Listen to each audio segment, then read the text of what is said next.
எனக்கு அப்பப்போ அடிக்கடி சில நல்ல ஐடியாத்தெல்லாம் இந்த மாதிரி படிக்கும்போது, முக்கியமான விஷயங்கள படிக்கும்போது தெரிகிறது. அதை எடுத்து அப்பப்போ நான் எழுதுவேன்.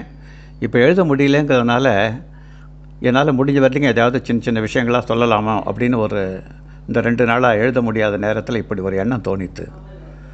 இது எத்தனை பேருக்கு பிடிக்கிறது? எழுத்தை மட்டும் படிக்கிறவாளுக்கு பிடிக்குமா? அல்லது வார்த்தைகளால் இப்படி சொன்னால் பிடிக்குமா? அப்படிங்கிறத வாசகர்களுடைய எண்ணம் என்னன்றது எனக்கு தெரியல. இருந்தாலும் எழுதினாலும் சொன்னாலும் விஷயம் ஒன்று தான். இப்போ ஒரு சின்ன விஷயம் மனசில் தோணித்து, அதை சொல்கிறேன்.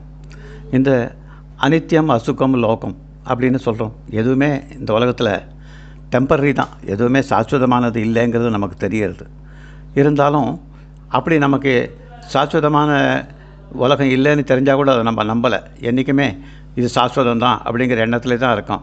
அதனால் எந்த கஷ்டம் வந்தாலும் அந்த கஷ்டத்தை பற்றி நம்ம துளி கூட கவலையே பட வேண்டாம். எல்லாமே வாழ்க்கைனா அதில் ஒரு சேஞ்ச் இருக்குன்னு தான் இருக்கும். எத்தனையோ பேர் வருவா போவா, எத்தனையோ ரிலேஷன்ஸ் எல்லாம் வந்து போயிட்டு தான் இருப்பா. காலங்கள் மாறும். என்றைக்கும் இந்த மாதிரி வெயில் காலம் இருக்க போகிறதில்ல. கொட்டுற மழையும் வரும், அந்த குளிர்லேயும் நம்ம காய போகிறோம். அதே சமயத்தில் இந்த வெள்ளம் அதிகமாக வந்தாலும் கஷ்டமாக இருக்கும், வெயில் அதிகமாக வந்தாலும் கஷ்டமாக இருக்கும். எதுவுமே அளவுக்கு மீறினா அமிர்தமும் விஷம்தான். ஆனாலும் அந்தந்த காலத்தில் அதை அனுபவித்து தான் தீரணும். அதில் வேறு வழியே கிடையாது. இப்போ இருக்கிற நிலைமை மோசமான நிலைமைங்கிற எண்ணம் எப்போவுமே மனசில் இருக்க வேண்டாம். இதை காட்டில் என்ன மோசமான நிலைமையெல்லாம் எத்தனையோ பேர் இருந்திருக்கா. நம்ம எவ்வளோ பாக்கியசாலிகள்னு தான் சொல்லணும். நான் ஒரு விஷயம் சொல்கிறேன் கேளுங்க. இப்போது நமக்கு ஃப்ரிட்ஜில் திறந்தால் அது உள்ளே ஏதோ ஆகாரம் இருக்குது, பீரோ திறந்தால் ஏதோ ட்ரெஸ் இருக்குது, நமக்கு வீட்டுக்கு தலைக்கு மேலே ஒரு கூரை இருக்குது, நம்ம அப்படின்னு நம்ம சந்தோஷப்பட வேண்டிதான். அப்படி பண்ணி பார்த்தா இந்த உலகத்தில் 75% மேலே நம்ம தான் அதிகமான அதிர்ஷ்டக்காரன்னு சொல்லணும். நம்ம கொஞ்சம் பணம் பர்ஸில் இருக்குது, நம்ம நினச்ச போது என்ன செலவு பண்ண முடியுமோ அதை பண்ண முடியும்னு நினச்சிருந்தா எங்கே வேணாலும் நம்மளால் போக முடியுங்கிற ஒரு சுதந்திரம் தான். உலகத்தில் 18% பீப்புள், உலகத்தில் ரிச்சான பீப்புளில் நம்மளும் ஒருத்தர்னு நினச்சிக்கலாம். அதே மாதிரி இப்போ கொஞ்சம் ஹெல்த்தியாக இருக்கும் அப்படின்னா ப்ளட் சுகர் அந்த ப்ராப்ளம், பிபி ப்ராப்ளம் அதெல்லாம் எதுவுமே இல்லைன்னா millions and millions of people ஒவ்வொரு நாளைக்கும் எவ்வளோ கஷ்டப்படுறாள். அவளை காட்டில் நம்ம எவ்வளவோ அதிர்ஷ்டக்காரர்கள், பாக்கியசாலிகள், நல்ல உடம்பு இருக்கிறவா தான் நினச்சிக்கணும். இருக்கிற 1-2% ப்ராப்ளமாக வச்சுட்டு அதில் வருத்தப்படுறதை காட்டிலும் நம்மளை காட்டிலும் உனக்கும் கீழே உள்ளவர் கோடின்னு நினச்சி பார்த்தா நம்ம எவ்வளோ அதிர்ஷ்டக்காரன்னு தான் சொல்ல வேண்டியிருக்கு.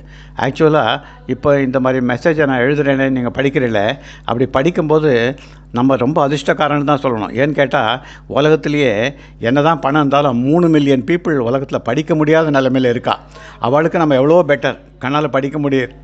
எத்தனையோ பேரால் மென்டலி டிசேபிள்டு பீப்புள் இருக்கா, அவளால் படிக்க முடியாது, படித்தாலும் புரிஞ்சிக்க முடியாது.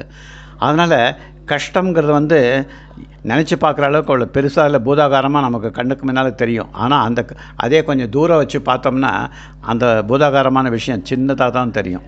நம்ம பெருசு பண்ணிக்கிறது நம்ம பார்க்குற பார்வையில் தான் இருக்கே தவிர அது ஒன்றும் கஷ்டம் இல்லைங்கிறது எனக்கு தெரியுது. ஆனால் வலி இருக்குது, வியாதி இருக்குது, நோய் இருக்குது அப்படின்னு ஒரு கம்ப்ளைண்ட்டே பண்ணணுங்கிற ஒரு அவசியமே இல்லை. ஏன்னா லைஃபுங்கிறது கொஞ்ச காலத்தில் நம்ம இருக்கிறது சந்தோஷமாக இருக்கிறதுக்கே தவிர கம்ப்ளைண்ட் பண்ணுறதுக்கு இல்லை.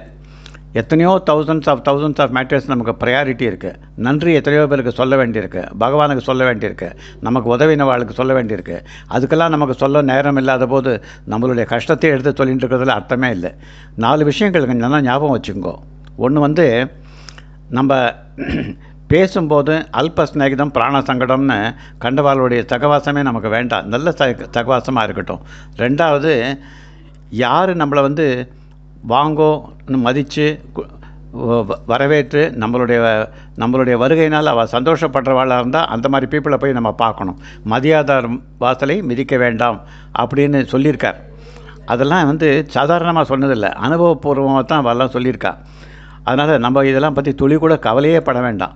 3வதாக இன்னொரு விஷயம், வம்பு பேசுகிறவாக்கிட்டே நம்ம போக வேண்டாம். எவ்வளோ நமக்கு தேவையில்லாத விஷயங்கள்லாம் உலகத்தில் இருக்குது, அதுலேருந்து மெதுவாக கொஞ்சம் கொஞ்சமாக கைட்டிக்கிறது தான் நமக்கு நல்லது. அடுத்தது கடைசியாக ஒன்று சொல்லிட்டு நிறுத்திக்கிறேன். அதாவது உலகத்தில் எதுவுமே நமக்குன்னு கெடுதலாகவே இல்லை, எல்லாத்தையும் நல்லதாக தான் பகவான் கொடுத்துருக்கார். நம்ம தான் தேடி பிடிச்சி நமக்கு தேவையில்லாதெல்லாம் எடுத்துகிட்டு கஷ்டப்படுறோமே தவிர நல்லதை நம்ம எடுத்துக்க மறந்து போகிறோம். நல்லதே நினைப்போம், நல்லதே நடக்கும், எல்லாமே நல்லபடியாக நடக்கும். இதுக்கெல்லாம் அந்த பகவான் அருள் புரிவார், நல்ல எண்ணத்தை கொடுப்பார், நல்ல செயல்களை நம்ம செய்ய வைப்பார் அப்படின்னு நினைப்போம். அடுத்த ஒரு சின்னதாக ஒரு பேச்சில் உங்களெல்லாம் மீட் பண்ணுறேன் மறுபடியும்.